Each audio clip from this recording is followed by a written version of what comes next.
Vous êtes bien sur Europe 1. Les enfants d'Europe 1.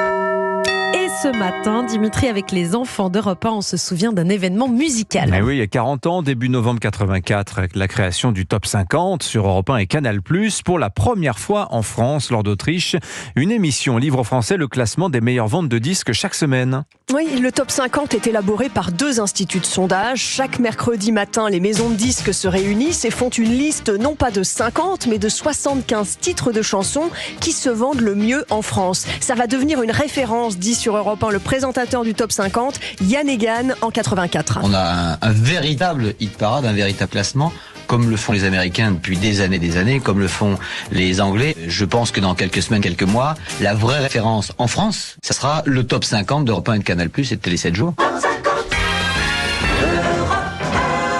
Le premier Top 50 en novembre 84 classe en numéro 1 la chanson « Besoin de rien, envie de toi » de Peter et Sloan. Quelle est la dominante finalement dans ce hit parade? La dominante, elle est étrangère, principalement américaine et anglaise, puisqu'il y a sur 50 titres classés, 20 chansons françaises, 30 chansons étrangères. Quelques mois plus tôt, au printemps 84, les codes barres ont fait leur apparition et bientôt on les verra sur toutes les pochettes de disques, ce qui permet de connaître le nombre de ventes de manière plus précise. Et dès 85, l'artiste français qui se maintient en haut du podium du Top 50, c'est Jean-Jacques Goldman. Je crois qu'il a toujours été classé, soit avec un album, soit avec une chanson. Tout le temps. Là, c'est l'intro de Je marche seul, c'est ça? Oui, il est donc présent depuis 19 semaines. Et puis déjà arrive la chanson suivante. Exactement, Alors, il entre numéro 1 des albums avec Je te donne. Je te donne toutes mes différences.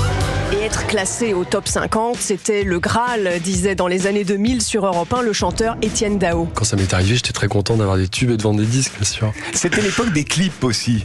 C'était très important, les clips. Les maisons de disques dépensaient beaucoup d'argent dans les clips, ce qui n'est plus le cas aujourd'hui, dit-on. Oui, mais en même temps, ça a permis de faire des rencontres avec des réalisateurs. J'ai rencontré Jean-Pierre Jeunet, bien avant Amélie Poulain, et Caro.